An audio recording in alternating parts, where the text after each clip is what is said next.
Ladies and gentlemen, let me harassingly look into this issue of Garry Nkombo as I try to look at it hypocritically with all levels of circle.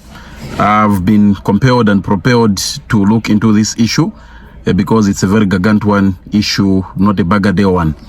A lot of people are attributing the dismissal or the relinquishment of Garry Nkombo's position by the president to politics of jiggery pokery, politics of menda's eloquence, politics of scoutdaggery, or let me say politics of chicanery, meaning politics of theft or public embezzlement of resources, meaning Garry Nkombo might have practiced corruption. That is what is coming from the other side of the mouths of another cabal of people.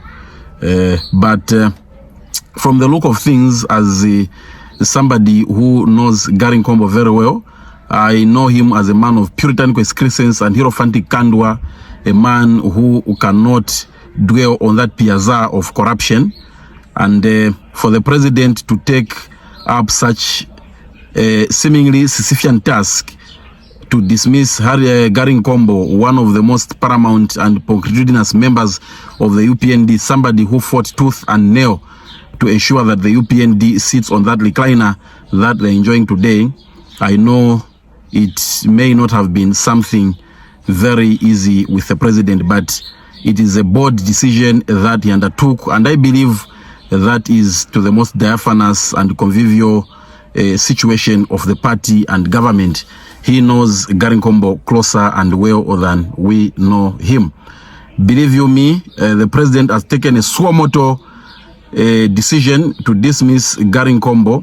I believe, and I strongly believe, with a strong asseveration, that this was more of a political entanglement or political move than the accusation of scoutdaggery and public resource embezzlement.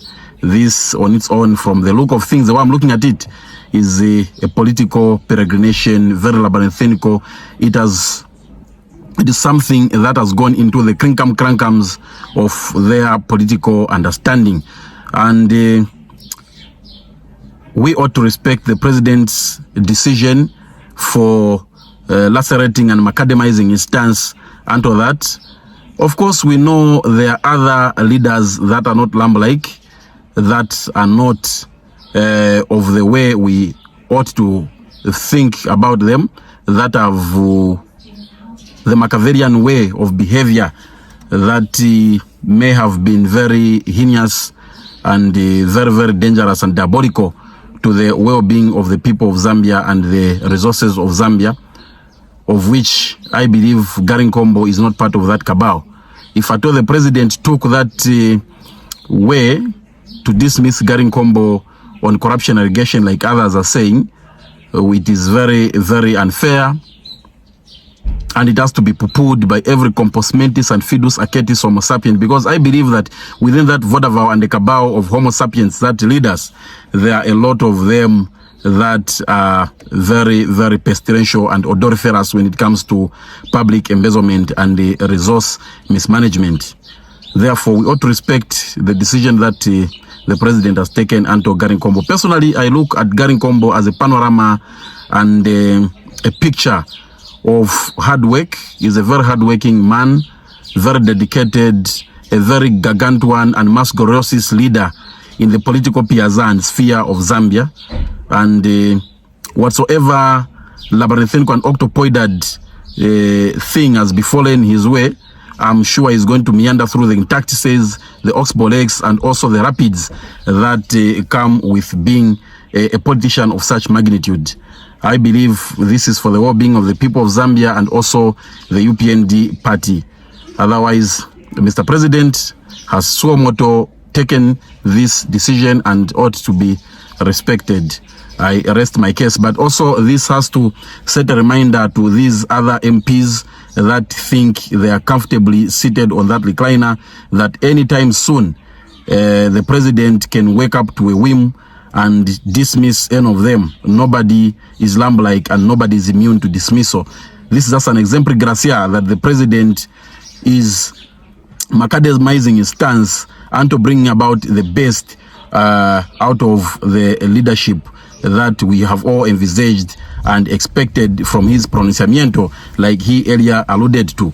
And one other disappointment is I expected the president from his verbiage, if I were to quote him infinitesimal verbally, that is to say word by word, that the youth ought to be given opportunities. And to my surprise is that Honorable Serubalo was chosen to lead that position, best known to the president, of which I believe as the youths we don't have the much needed experience. But according to the constitutional honors probandi and the imprimatur, the president ought to understand that as youths we ought to be given an opportunity as well to lead and govern.